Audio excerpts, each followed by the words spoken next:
안녕하세요. 벌써 11월이 되었습니다. 올해가 얼마 남지 않았다는 것을 실감하게 되는데요. 남은 시간 동안 소중한 순간들을 잘 마무리해야 하는 시간인 것 같아요. 얼마 전에 오랜 친구들과 몇 시간 동안 만나서 수다를 떨며 시간을 보냈습니다. 40대에 만나서 지금까지 25년 넘게 함께한 소중한 친구들입니다. 이 친구들과의 대화에서 주된 주제는 늘 인간관계가 되죠. 우리는 한 달에 한 번씩 만났는데요. 만나면서 그동안에 있었던 자기 직장에서의 동료와의 관계, 또는 가족들과 있었던 일, 또 다른 친구들과의 일, 그리고 후배들과의 그런 일 등 우리 삶을 둘러싼 관계들에 대해서 얘기를 많이 합니다. 사회에 관한 얘기도 하지만 대개는 이제 친구 관계나 가족 관계나 직장에서의 일들을 얘기하다 보면 인간 관계가 주된 얘기인 것 같아요. 관계는 때로는 즐겁고 또 해야 하는 그런 우리가 맺어야 하는 사회에서의 일이지만 많은 경우 어려움과 서운함을 주제로 얘기하게 됩니다. 즐거운 건 이제 금방 잊어먹고 정말 서운하고 그랬던 마음에 남았던 것을 우리 친한 친구들과 만나면 이제 그런 얘기를 하고 서로 또 위로도 하고 그러는데요. 항상 끝에는 이런 얘기들을 하죠. 이제 다시는 안 만날 거야. 그 친구 정말 나하고 맞지 않아. 그 사람은 변하지 않아. 관계 정리할 거야. 다시는 도와주지 않을 거야. 그런 말들을 이제 결론적으로 하게 되죠. 한 친구가 이렇게 말했습니다. 힘든 인간관계는 끊어도 괜찮아. 그게 가족이라고 할지라도 나 자신 스스로를 위해서 말이야. 그렇게 하면서 연예인들 또는 체육 선수들 가족과 인간관계를 끊었던 그런 사람들에게 하면서 그런 건 잘한 거야. 이렇게 또 우리 스스로 위로하기도 해요. 관계를 잘 맺어가면 좋겠지만 어떤 경우는 관계가 어려운 때도 있잖아요. 그래서 스스로 또 얘기하면서 서로 위로를 합니다. 정말 관계를 유지하는 데는 약간의 귀찮음과 노력, 또 나 자신의 에너지를 넣는 것, 그런 것이 필요한 것 같아요. 지나친 만남은 피해야 하고 또 관계에는 지켜야 할 그런 예의가 필수적이죠. 아무리 친해도 지켜야 할 선이 있는 것 같아요. 그리고 지켜야 할 기본적인 예의가 있어야 관계는 오래 유지될 수 있다고 생각이 듭니다. 옛 철학자의 말에도 친구를 사귈 때는 불을 대하듯 하라 많이 듣던 말이죠.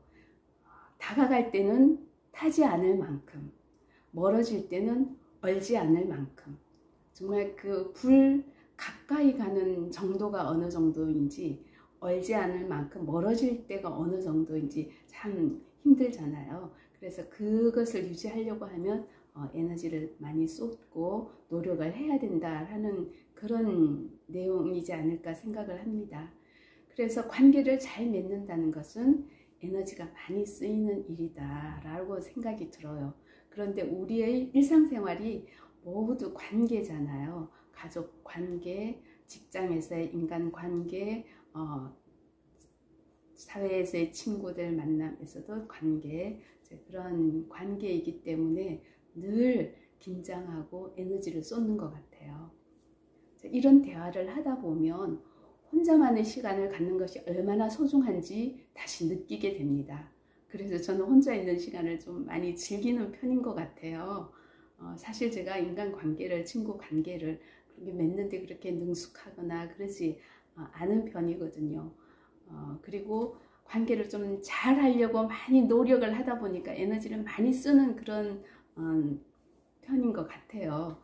그래서 혼자 있는 시간을 많이 가지면서 그 시간에 제 에너지를 충전하는 그런 계기가 되지 않았나 시간이 됐는데요. 혼자 있는 시간 동안 나에게 오로지 그런 자유로움, 그리고 정신적인 휴식, 그런 것을 준다라고 생각이 들어요. 그래서 저는 매일 반복흡기를 실천하면서 혼자 시간을 많이 즐기지 않았나 생각해요. 매일 만보 걷기를 지금 한 5년째 이상 계속 유지하고 있는데요. 일주일 내내는 아니지만 일주일에 5일, 적어도 일주일에 15만 보, 20만 보 정도는 걷도록, 20만 보 이상은 걷는 것 같아요. 그래서 월 1일 만보 해서 일주일에 20만 보는 안 되는군요. 일주일에 만보, 5만 보, 7만 보, 일주일에 7만 보, 한 달에 25만 보 이상은 걷도록 이렇게 노력을 하고 있습니다. 요새는 휴대폰에, 핸드폰에 그 걷기 매일 이렇게 올라오니까 내가 얼마나 걸었는지, 일주일 동안 얼마나 됐는지, 이런 것이 있어서 더 편리한 것 같아요. 옛날에 걸을 때 그냥 무작정 걷는 것보다. 만보를 걷게 되면 거리상으로는 한 7.5km 정도 나오더라고요. 그리고 시간으로는 제 걸음으로는 1시간 반 정도 걸려요. 가능하면 1시간 20분 정도에 걸을 수 있도록 약간 걸음을 빨리 하기도 해요. 평생 직장 생활을 하면서 운동할 시간을 내기가 어려웠기 때문에 만보 걷기가 저에게는 최고의 선택이었어요. 그나마 만보 걷기를 하면서 지금까지 건강을 유지하지 않았나 그렇게 생각을 하는데요. 얼마 전 지리산 종주에 도전했을 때도 만보 걷기의 진가를 깨달았어요. 평소 저는 등산을 잘 하는 편이 아니거든요. 평소 등산을 즐기지 않았던 터라 첫날을 걷고 나서는 다음날 다시 걸을 수 있을까 많이 걱정을 했어요. 그런데 예상외로 무사히 완주를 다 마쳤습니다. 이 경험을 통해서 저는 매일의 만보 걷기가 얼마나 나를 단련시켰는가 하는 것을 그 지리산 종주로 확신하게 되었습니다. 그런데 이제 만보 걷기를 한다는 것은 헬스장에 가거나 또는 특별한 장비가 없이도 할 수 있기 때문에 저는 누구나 혹시 나는 올해 꼭 운동을 할 거야, 아니면 지금부터 운동을 할 거야 라고 결심하는 사람이 있다면 만보 걷기 추천합니다. 언제 어디서나 내가 시간만 내면 1시간 반 정도의 시간을 내면 할 수 있는 거니까 어디서 좀 1시간 반 정도를 낼 수 있다면 그렇게 하시면 참 좋을 것 같아요. 그런데 저희 이런 경험상 걸을 때, 만보 걷기 할 때 속도와 자세, 그리고 그 길의 지형이 중요한 것 같아요.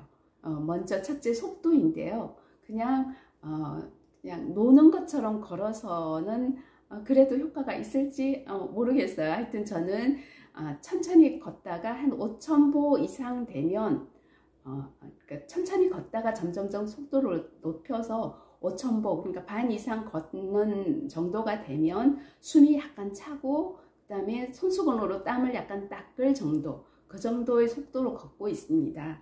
약간의 숨찰 정도가 돼야 심장 박동수가 이렇게 올라가면서 심장이 이렇게 뛰고, 그래서 심장을 또 튼튼히 하는 이런 효과가 있으니까요. 그리고 걸을 때는 자세를 바르게 하는 그런 기회가 되는데요.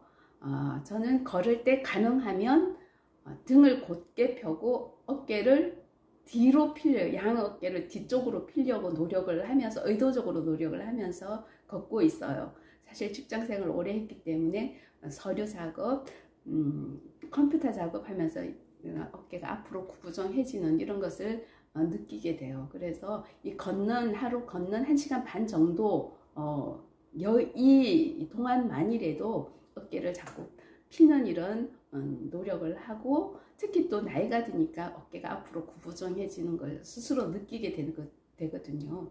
그래서 이 기회에 어깨를 바로 피는 이런 시간을 갖고 있습니다. 그리고 걷는 동안은 경사 있는 곳을 찾아서 걷는 것을 걸으려고 노력을 해요. 사실 동네에 둘레길이 있으면 좋은데 그렇지 않으면 오르막과 내리막이 있는 길을 찾아서 그 길을 이제 매일 저렇게 규칙적으로 걷고 있습니다. 그래야 심박수도 올라가면서 심장 박출량이 많아지면 혈관 탄력성을 올려주거든요. 이제 2024년도 얼마 남지 않았습니다. 매일 만보 걷기를 통해서 제 운동 결심을 끝까지 이어가고자 해요. 지속적으로 걷는 습관은 신체, 정신 모두에게 긍정적인 영향을 주는 것 같아요.